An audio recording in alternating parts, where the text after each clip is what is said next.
예, 김병수 회장님 안녕하십니까? 예, 안녕하십니까.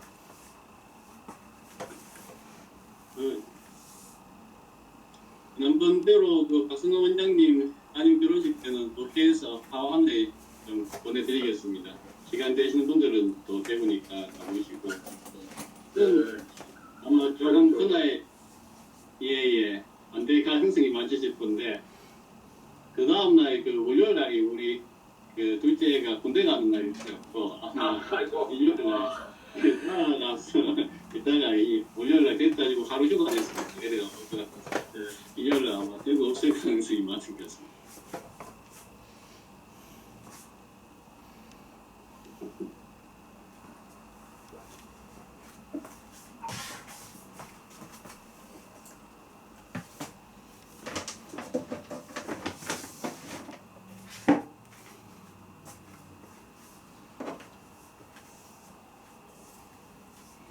오늘은 우리 한정 원장님께서 또 좋은 강의 준비해 주셨고 정일환 원장님도 모처럼 또 강의 준비해 주시기로 하셔서 아마 좀 들어오실 것 같고 상훈이 선생님께서 또 정례도 발표해 주시기로 하셨습니다. 오늘 이제 이게 상반기 마지막이 되겠고 뭐 여름방학 잘 쉬신 다음에 9월달 스케줄을 보니까 그 추석이 이렇게 마침 그 넷째 주가 정일환 원장님 오셨습니까? 안녕하십니까? 예, 안녕하세요. 안녕하십니까. 소리 들리세요? 예, 예, 잘 들립니다. 예. 뭐 나중에 발표하실 때 제가 이제 발표자로 이렇게 원장님 올려드리면은 그 화면에 화면 공유라고 이게 뜨거든요. 그거를 클릭하시고 그 다음에 PPT를 열어서 이렇게 진행해 주시면 됩니다. 예, 알겠습니다. 예. 예.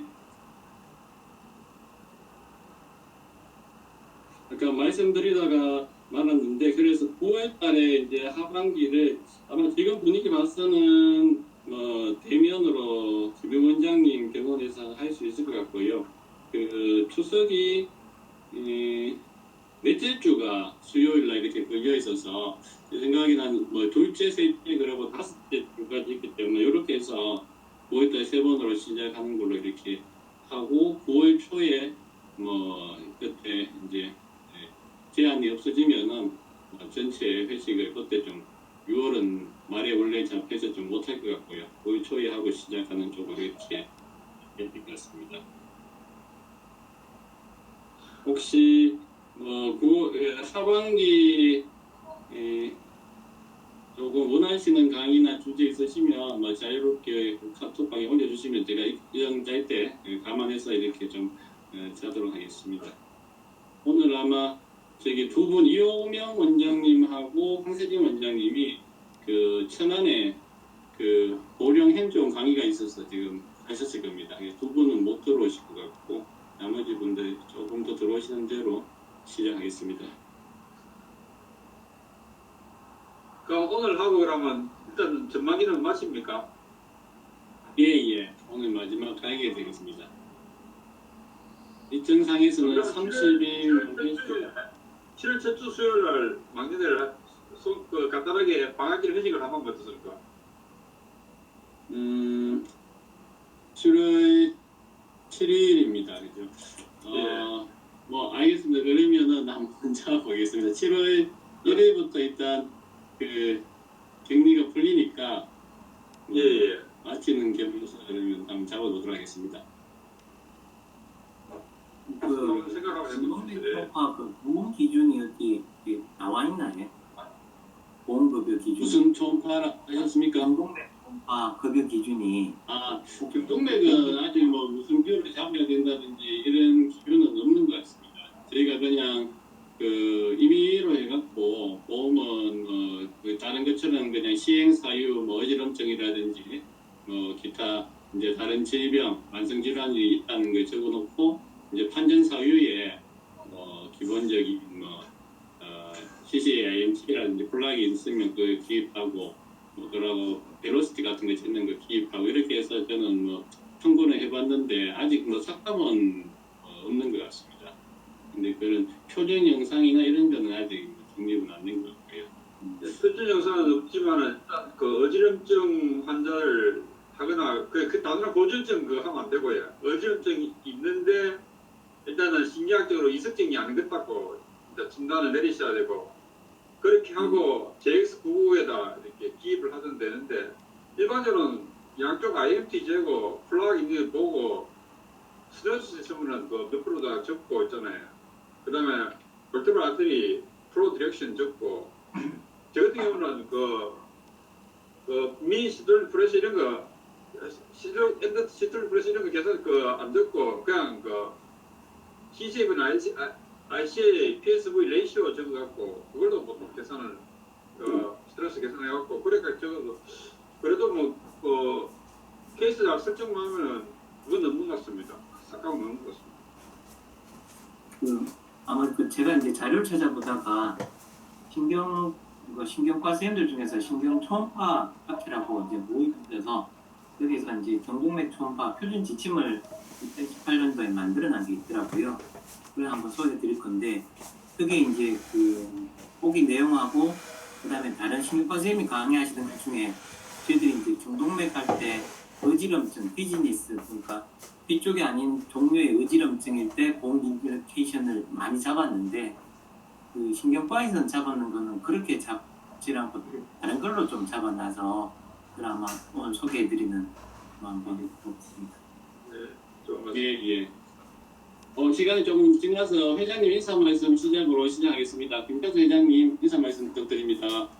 예, 들립니까? 예, 여러 선생님들 안녕하십니까? 어떻게 하다 보니까 2021년도 전반기가 벌써 끝나가네요. 결국은 온라인에서밖에 못 만나는데 하반기에는 오프라인에서 만나서 서로 얼굴 보면서 했으면 좋겠고 다시 한번 박근호 선생님, 장훈 선생님, 장님의 결혼을 축하드리면서 전반기 마지막 강의 듣도록 하겠습니다. 예, 감사합니다. 예, 감사합니다. 오늘 첫 번째 강의 한정훈 원장님 제가 주최자로 발표자로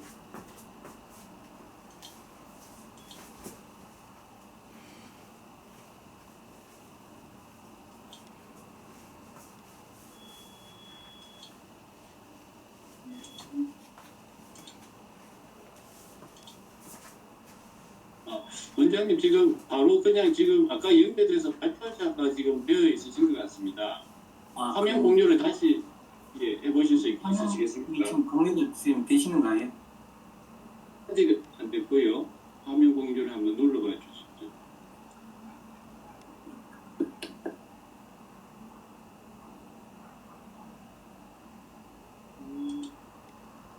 지금 저한테 잠깐만요.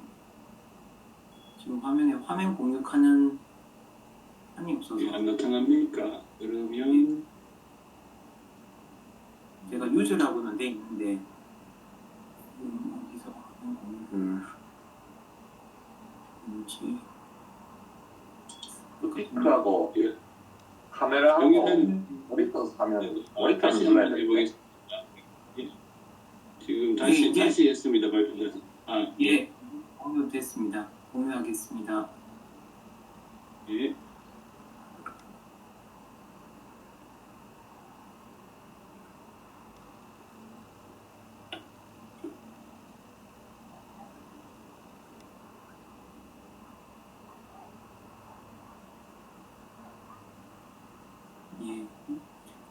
프렌드 안내과의 한정훈입니다.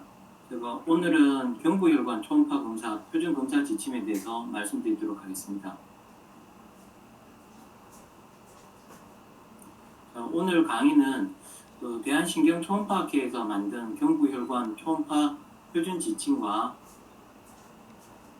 그다음 임상초음파학회에서 만든 경동맥 초음파 임상의사를 위한 기본 영상 및 판독법 그리고 2018년 12월 21일 날 저희들 임상초음파학회에서 경동맥 초음파 이공명생 강연 자료와 그다음 6월 4일 날 경동맥 초음파 검사 동맥경화에 대해서 세종충남대병원 신경과 신종욱 교수님께서 발표하신 자료를 중심으로 해서 만들었습니다. 먼저 보시면 경동맥 동동맥의 해부학 구조를 보시면 잘 아시는 것처럼 멀티가치에서 라이트 쪽엔 브라키오세팔릭 아테리가 나오고 거기서 서브크레비안과 커먼 카로티드 아테리가 갈려져서 ECA와 ICU로 갈려지고요. 왼쪽에서는 브라키오세팔릭이 없이 아울티아치에서 바로 서브크레비안 아테리와 커먼 카로티드 아테리가 나옵니다. 이걸 조금 더 자세히 보시면 다음 슬라이드에서 보신 것처럼 커먼 브라키오세팔릭 아테리에서 서브크레비안 커먼 카로티드가 나오고 인터널 카로티드와 익스터널 카로티드가 나오게 되는데 익스터널 카로티드에서는 슈피리어 사이로이드 아테리와 같은 브랜치가 나오는 것들이 있습니다. 이런 것들이 나중에 ICU와 ECA를 구별하는데 팁이 되겠습니다. 동동맥 초음파의 원리는 B모드, 도플러, 칼라 도플러, 그 다음 파워 도플러 4가지를 사용해서 검사를 하게 되겠습니다. 먼저 B모드는 잘 아신 것처럼 초음파를 통해 2차원적인 해부학적 영상 구조를 보는 거라서 여기 지금 보시는 브라키오세팔릭 아테리에서 CCA와 서브크레비안 아테리가 갈라진 걸 보실 수 있고, 그 다음 디지털 CCA, 그 디지털 CD에서 이게 ECA와 ICA로 갈라지기 전에 벌브, 그 다음 ICA와 ECA로 갈라지는 2차원적 해부 구조를 확인하게 되겠습니다. 롱기튜드널하게는 CCA, ICA, ECA로 나눠진 걸 보게 되는데, 이 모드에서 화면을 보시면 여기서는 두 개의 아테리 월이 인티마나인 것에 선명하게 보이는데 여기에서는 선명하게 보이지 않습니다. 이거는 이 초음파의 트랜스듀서와 우리가 볼락하는 면 사이에 이 앵글이 정확하게 되느냐에 따라서 되는 거라서 이렇게 보이지 않을 때는 각도를 달리한다든지 해서 선명한 이미지를 찾아보면 될 것 같습니다. 도플러는 혈관 내 혈류 속도와 도플러 스펙트럼 파형을 측정해서 혈류의 속도, 스펙트럼 보행을 보는데 여기에는 CW와 PW 패턴이 있지만 경동맥에서는 주로 펄스 웨이브 벨로시티를 보게 되겠습니다. 여기 플로 도플러를 보게 될 때 중요한 팩터는 샘플 볼륨을 어떻게 잡느냐와 그 다음 이 플로의 흐름과 이 트랜스듀서 간의 앵글이 어떻게 잡히느냐가 중요하겠습니다.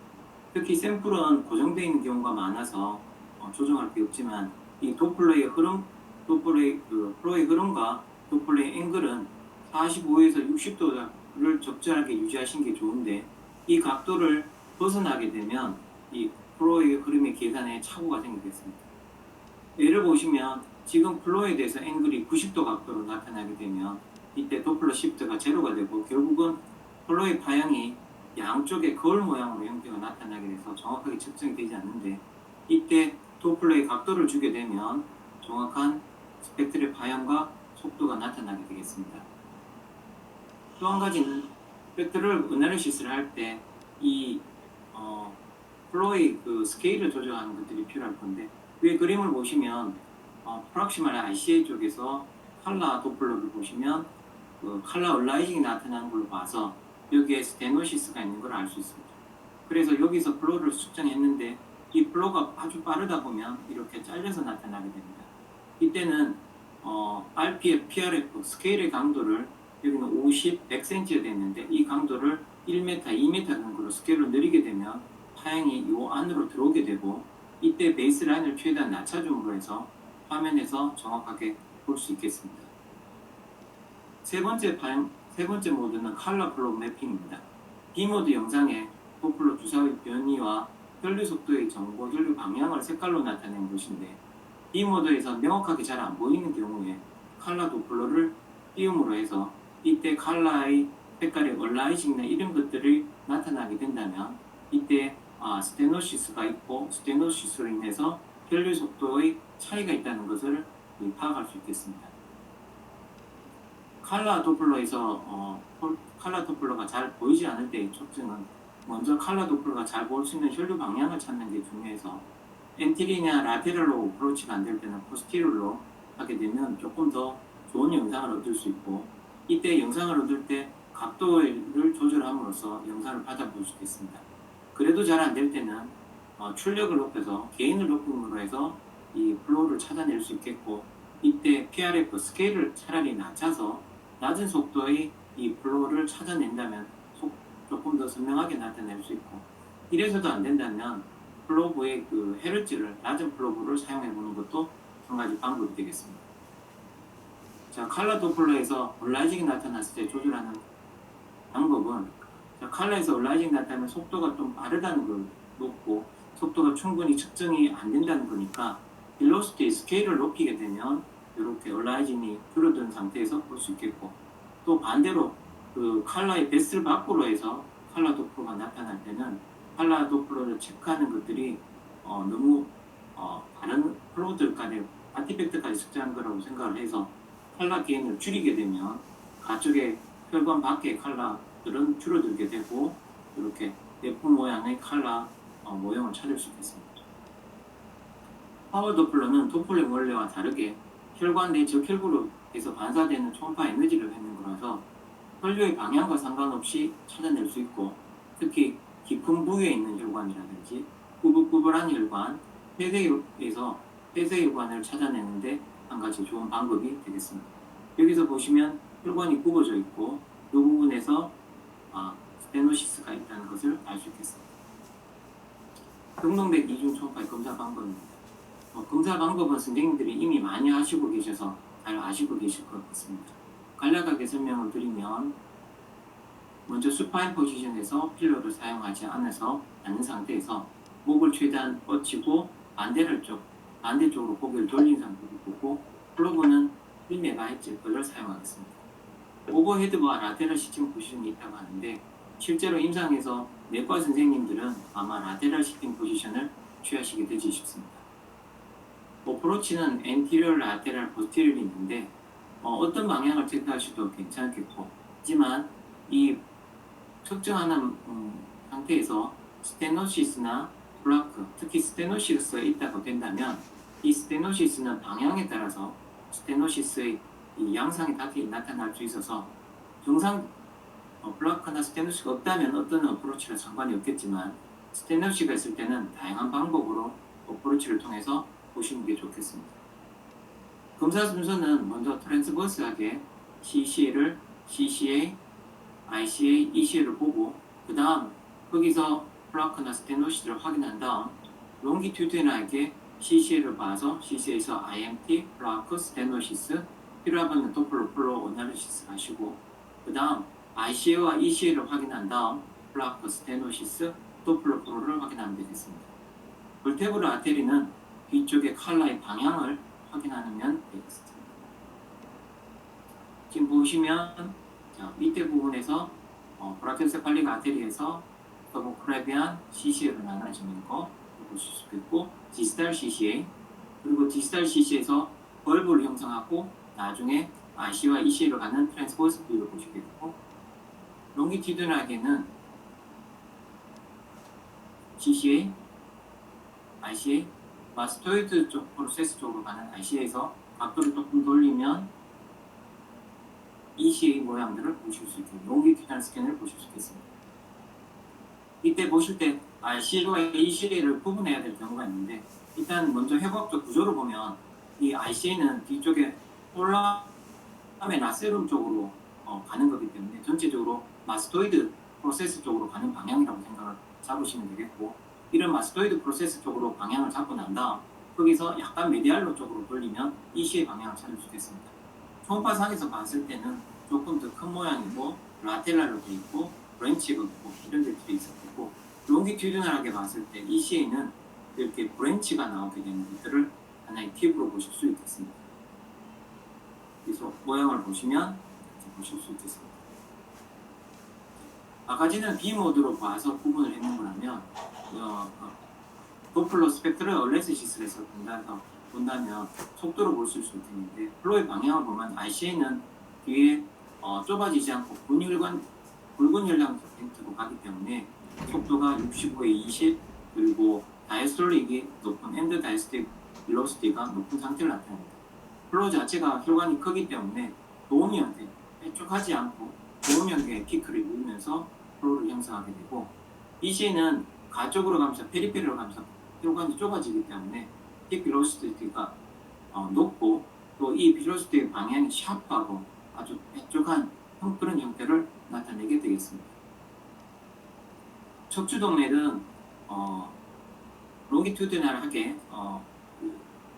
CCA나 이런 것들을 보는 방향에서 조금 앞쪽으로 돌리게 되면 이 스파이널 프로세스를 확인할 수 있고, 스파이널 프로세스에서 보이면서 앞뒤로 각도를 조정해서 뒤에 혈관 방향을 찾아보고, 뒤에 혈관이 나타났을 때 이 칼라 도플러를 띄어서 혈류의 방향이 어떻게 되는가를 확인하시면 되겠습니다.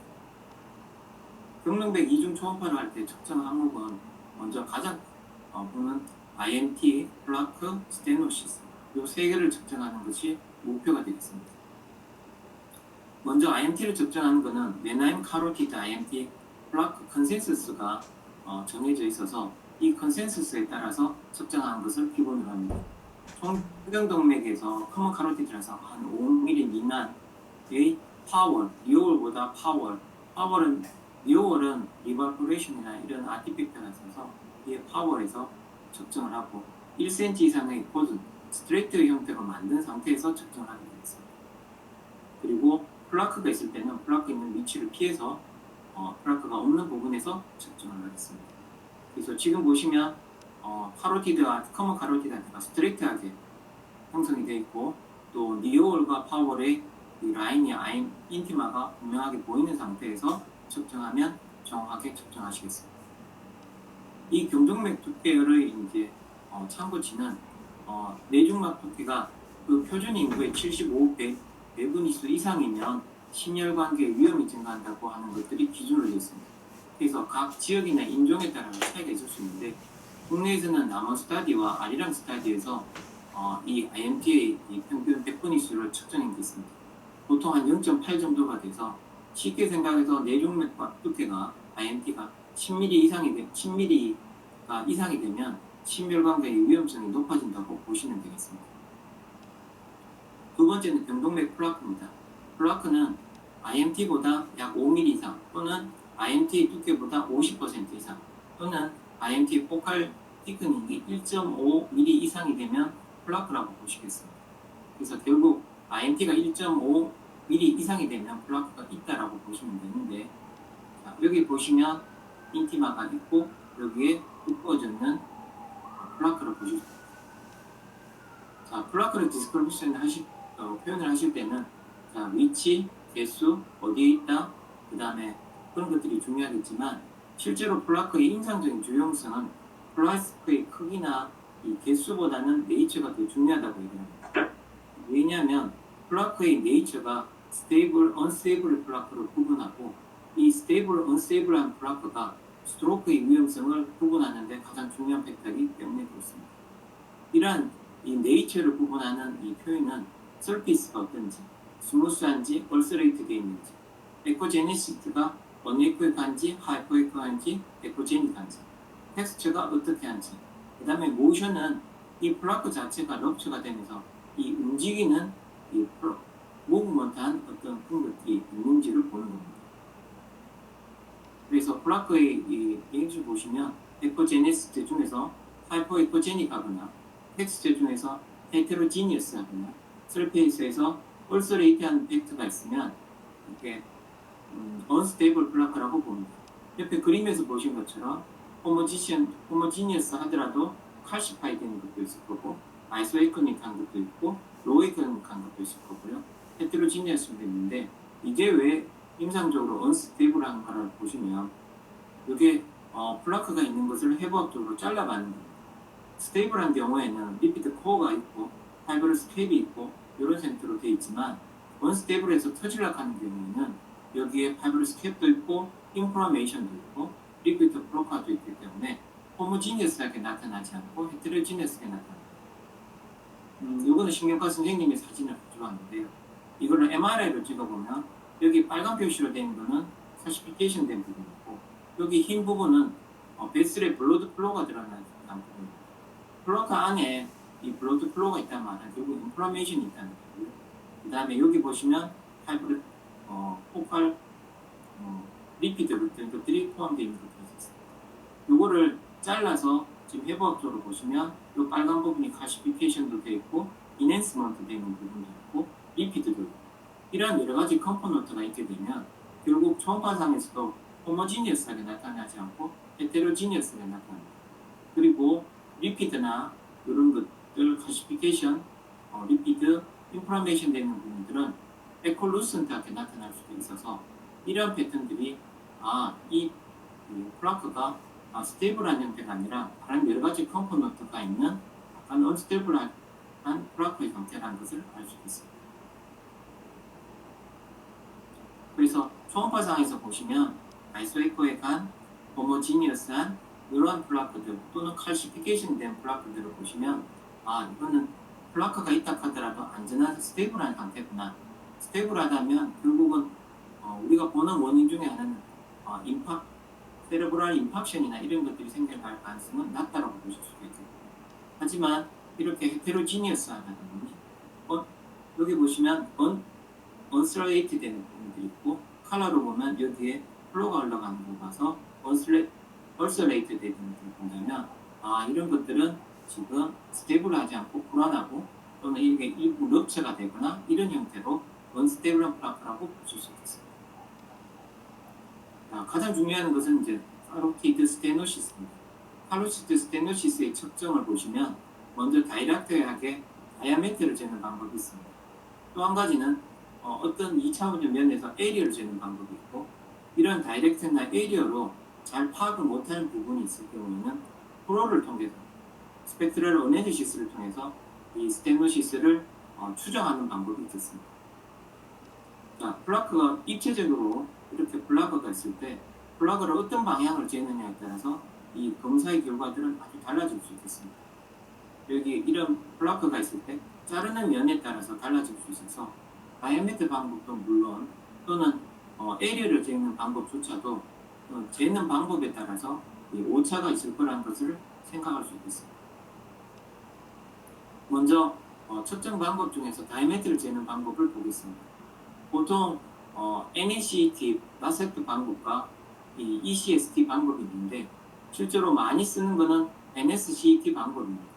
근데 이 NSCT 방법을 하면 실제로 이 정상 에리어를 보는 A 구역을 RCA에서 A 지역을 어느 정도를 잡느냐에 따라서 오차가 날 수 있기 때문에 RCA를 밑에 분모가 되는 A 부분을 어느 정도를 잡느냐에 따라서 이 차이가 있을 수 있습니다.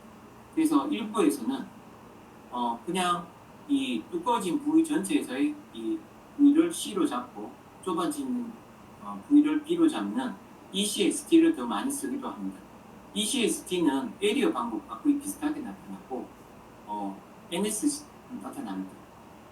그렇지만 실제로 우리가 스테노시스가 있어서 스텐팅을 하거나 이 플로우를 측정할 때는 실제로 좁아진 효과나 이런 것들은 NSCT가 더 확대하기 때문에 지수를 하기 전에 판단할 때는 NSCT를 더 많이 이용한다고 합니다. 근데 아시는 것처럼 여기서 보시는 것처럼 이러한 차이 때문에 NSCT와 ESCT를 보면 수치의 차이가 나고 스테노시스 정도는 ESCT가 조금 더 높게 나타나겠습니다. 그렇지만 실제로 B모드로 우리가 볼 때 정확하게 어떤 방향을 잡느냐에 따라서 또 차이가 있고, 또 B모드에서 명확하게 보이지 않을 때도 있기 때문에 도플러 스펙트럴 어널리시스를 통해서 이러한 우리가 보이지 않는 스테노시스, 잘 확인하지 못하는 스테노시스가 있는가를 확인해 봐야 되겠습니다. 이때 도플러 스펙트럴을 했을 때는 RCA Peak Systolic Velocity, RCA E End Diastolic Velocity, 그 다음에 RCA와 CCA Peak Systolic Velocity를 비교해서 보시게 되겠습니다.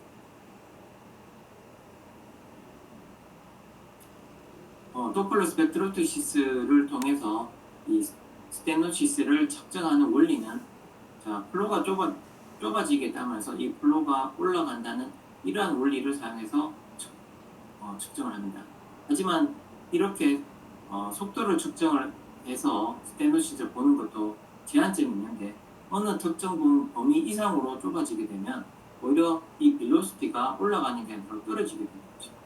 그래서 이 범위 내에서의 벨로시티 스테노시스를 측정하는데 의미가 있고, 일정 이상이 진화하게 되면 이 의미는 떨어지게 됐습니다.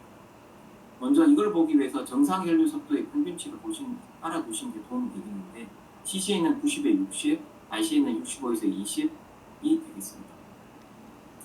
자, 이 도플러 스펙트럼 어내시스에서 자, 그러면 빌로시티를 통해서 경동맥 협차의 정도를 본다면 얼마 정도를 기준을 잡느냐 하면 요거는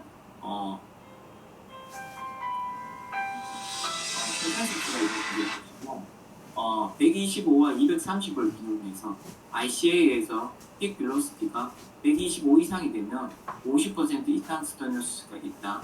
그 다음에 230 이상이 되면 적어도 70%의 스테노시스가 있다라고 인정합니다.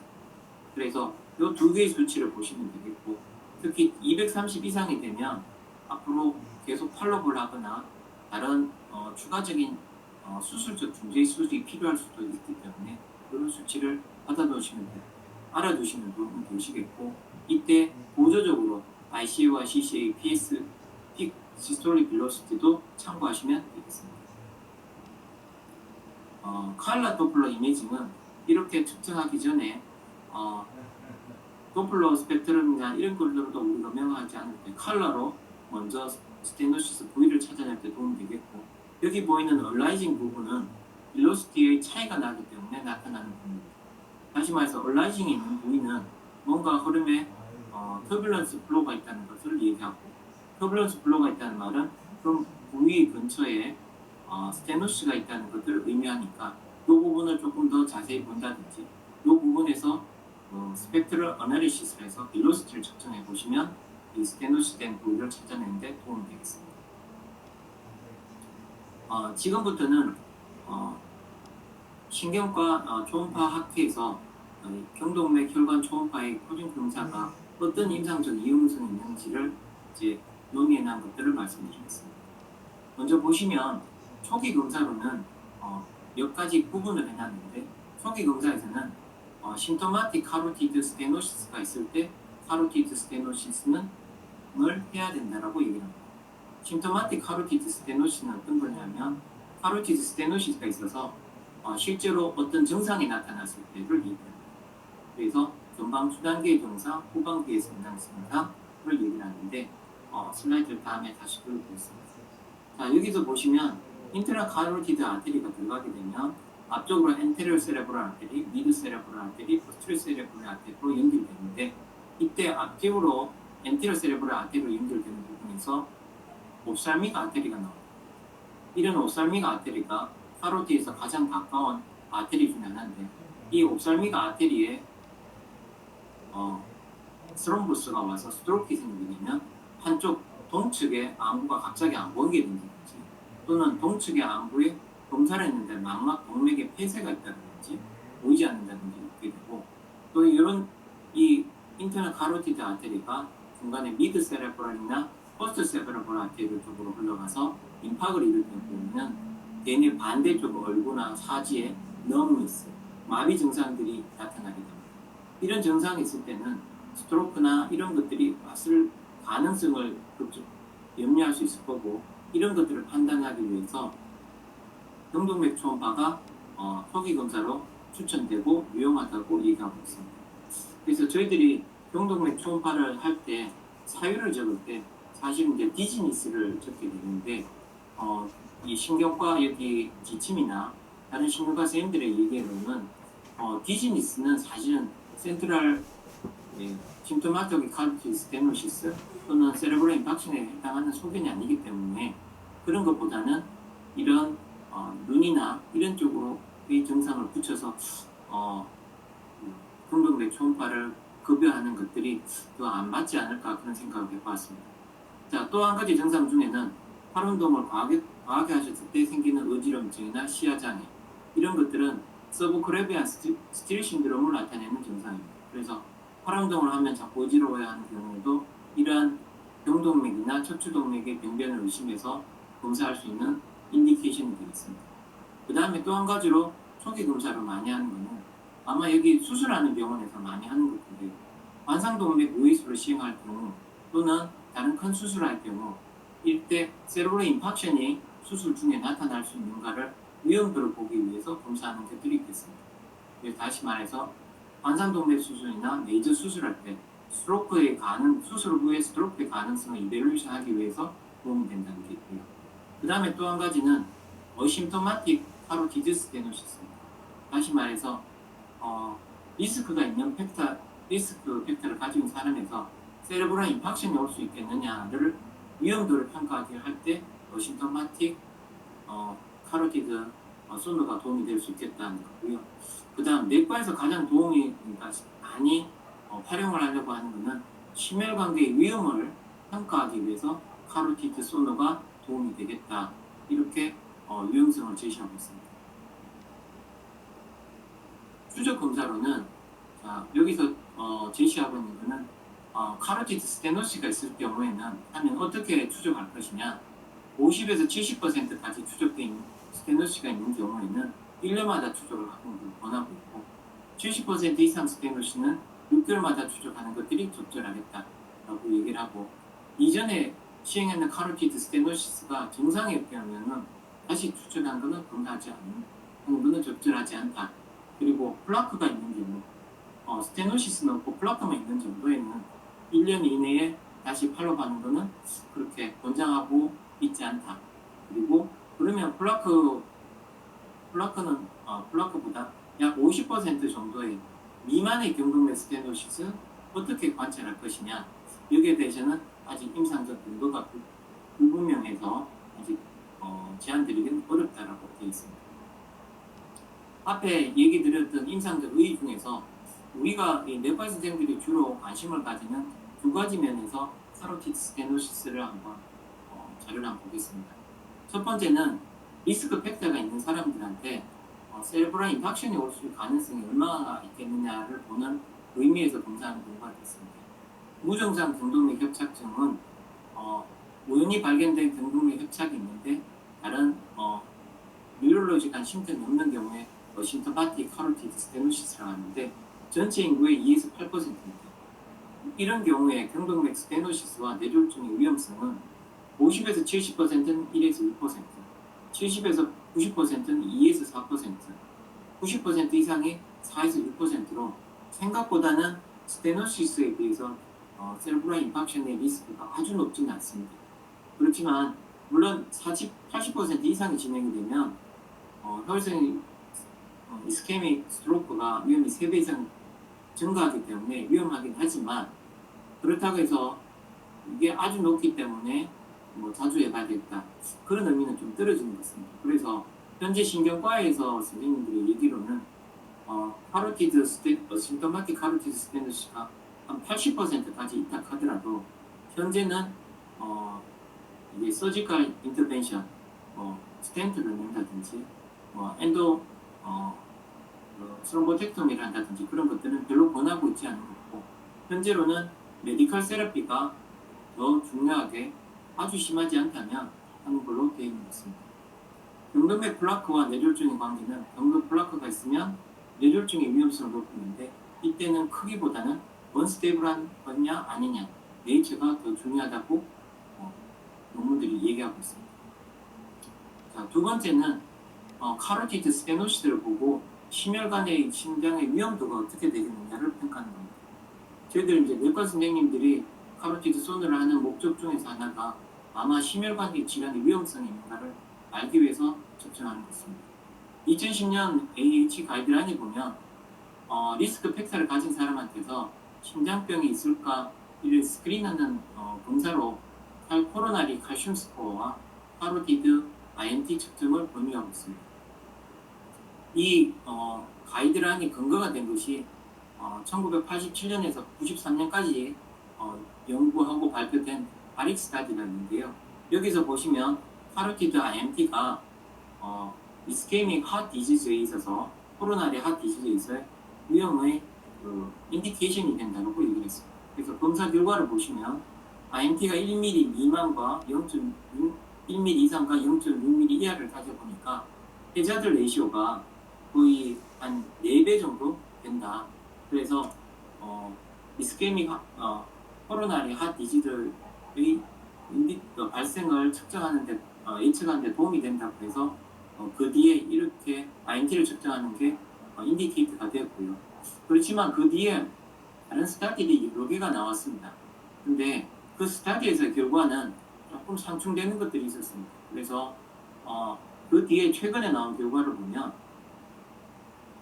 IMT를 측정을 커먼 카로티드 아테리에 IMT를 측정하면 이 프레밍 리스크 스코어에다가 하고 비교를 해보면 프레밍 리스크 스코어를 조금 더 예측률을 높여주는 데 도움이 되긴 한데 실제로 임상에서는 크게 도움은 안 되더라 이렇게 결과가 나왔습니다.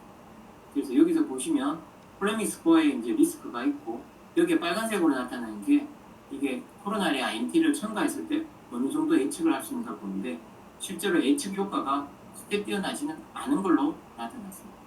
그래서 일부에서는 카로티드 IMT를 열심히 재다가 지금은 카로티드 IMT가 의미가 많이 떨어지지 않느냐 이런 얘기들이 있고 그래서 오히려 코로나리 칼슘 스코어를 더 봐야 되지 않느냐라는 얘기가 있습니다. 근데 이거는 이제 전체적인 그룹에 보면은 그렇고요. 이거를 조금 더 좁게 해서 저는 이제 당뇨 환자들한테서 이 IMT가 이 측정의 의미가 어떻게 있는가를 조금 따로 또 찾아보니 당뇨 환자들의 경우에는 이 카로티드 IMT가 이 코로나리 핫 디지즈를 예측하는데 상당히 의미가 있는 걸로 나옵니다. 그래서 지금 보시면 커먼 카로티드 아테리 IMT가 실제로 코로나리 스테노시스와 연관이 있더라는 연구 결과가 있고요. 여기 보시면 여기서는 맥시멀 IMT를 사용했습니다.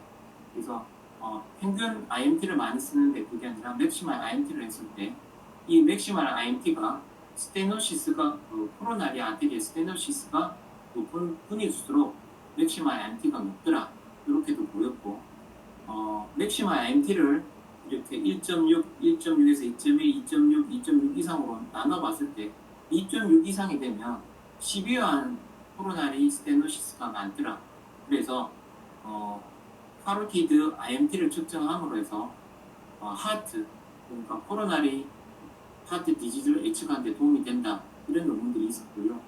그 다음 코로나리 아테리를 스코어를 하는 데 있어서 맥시멀 IMT가 측정하는 데 도움이 된다 이렇게 해보는 스타디였습니다.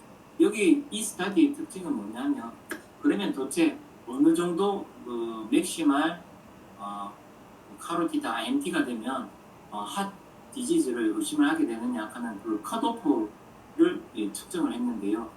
이제 H가 젊은 사람, 높은 사람을 얘기를 했을 때, 자 65세 이상에서 맥시멀 IMT가 1.5 이상이 되면 이러면 그 플라크 수준이죠. 되면 이게 코로나리 이스케믹 핫 디지즈의 가능성이 높아진다. 그리고 65세가 이상이 될 때는 그보다는 더 높은 맥시멀 IMT가 2.6 미리 이상이 되면 코로나리 핫 디지즈의 리스크가 높다. 이렇게 이제 컷오프 밸류를 연구했는 논문입니다. 그래서 최근에 나오는 아리 스타디, 아까 처음에 보셨던 아리 스타디가 최근에 다시 연구 결과를 발표했는데 카로티드 IMT하고 플라크를 같이 입어보게 되면 향후에 심근경색을 하는데 더 높은 진단성을 보여준다 라는 연구 결과를 발표했고 그래프를 보시면 커먼 IMT가 25% 이하라도 플라크가 있으면 코로나 핫디지가 높아지고 똑같은 퍼센타일의 CIMT라도 플라크가 있으면 점점점 높아지는 걸 볼 수 있습니다. 또 이런 CIMT의 효과는 여자보다는 남자에서 의미가 더 높다. 남자에서 이 CIMT나 플라크가 있으면 이 예측률이 더 높다는 것을 보여주고 있습니다. 그래서 리스크 팩터를 이렇게 그냥 전통적인 리스크 팩터를 이렇게 구분했을 때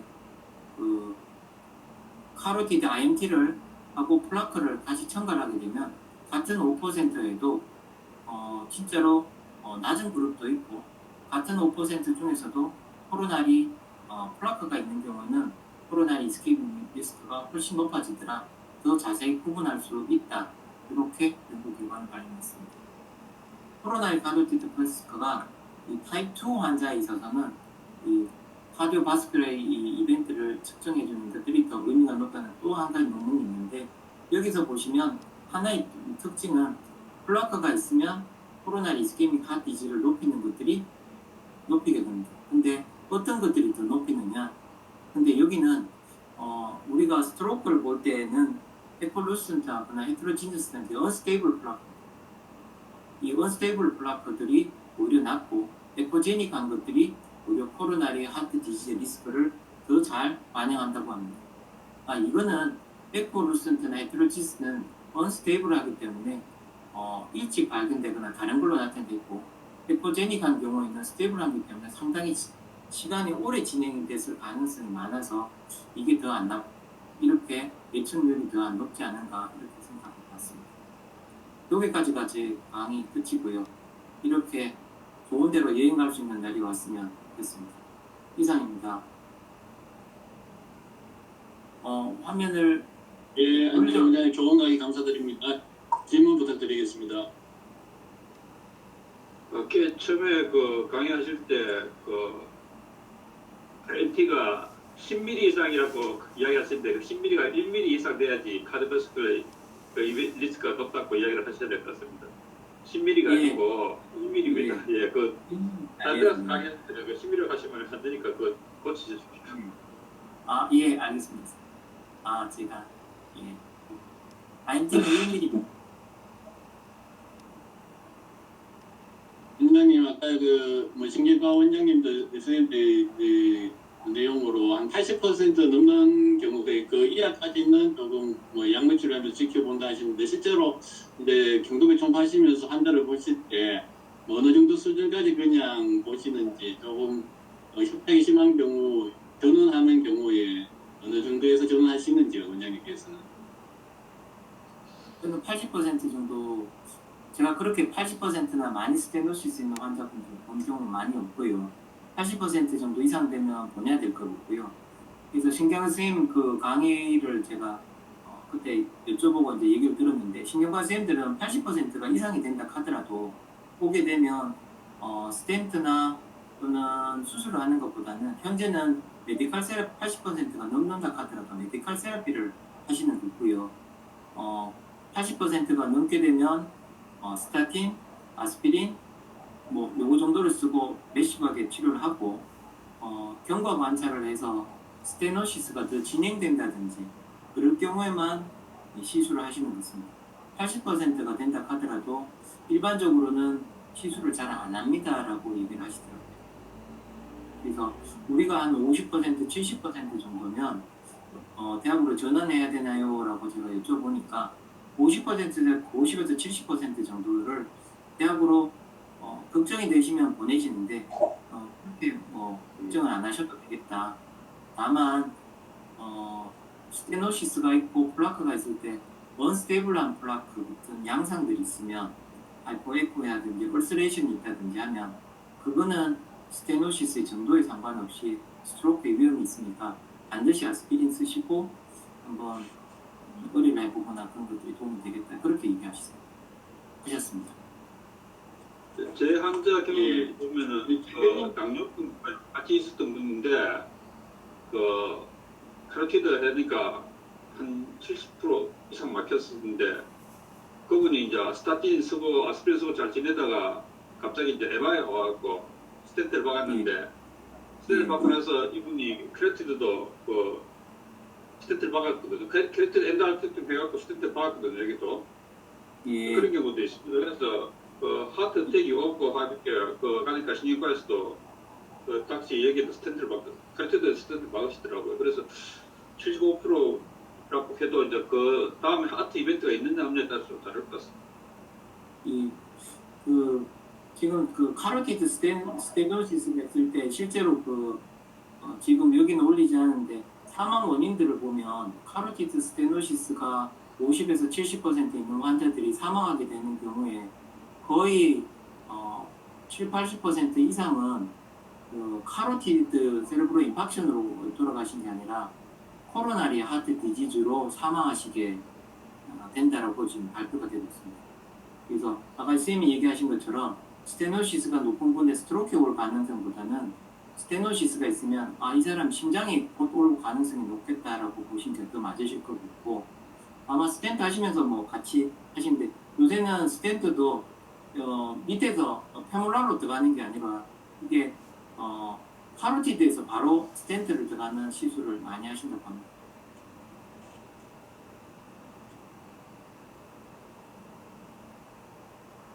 예, 원장님 좋은 강의 감사드립니다. 시간이 많이 지체돼서 그러면 다음번 강의 정의단 원장님 강의로